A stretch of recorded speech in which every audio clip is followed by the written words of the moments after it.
Hello. Since Cuddles and JoJo both had birthdays this month, I thought I'd share my new guinea pig safe cake recipe. 2 months ago, I did a lot of diet research for the piggies since Cuddles is at high risk for bladder and kidney stones. Through this research, I not only put the guinea pigs on a low calcium and low oxalate diet, but I also realized just how bad my old recipe was.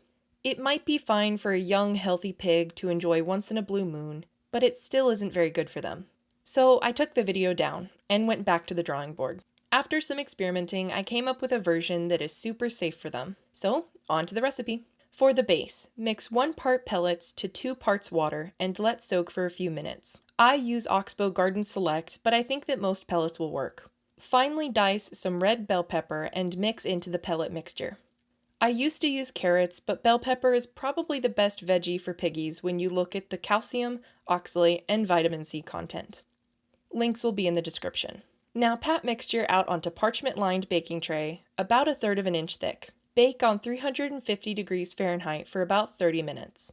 While still hot, take a paper template of the shape you want your cake to be and score 2 of the shapes carefully with a knife. Don't cut or move the cake, just score it. Because I took flour out of the recipe, it's super crumbly and delicate, but it's a lot healthier without it. Then put the tray in the freezer for 30 minutes to an hour. While the cake is freezing, we can move on to frosting. You can also use romaine, but cucumbers are better for piggies that are at higher risk for stones, so I'll be using that. Cut the flesh and skin of the cucumber away from the seeds and blend the skins and flesh with a little bit of water until like a smoothie. If you're using romaine, just break up the leaves and blend with a little bit of water. Strain through a tea strainer until spreadable.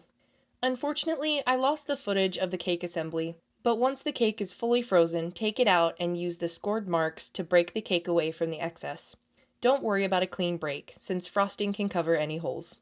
Spread frosting between layers and all over cake, then decorate how you want. I usually cut a bell pepper into the number for how old the piggy is. But since this is an example cake, I'll just use a candle.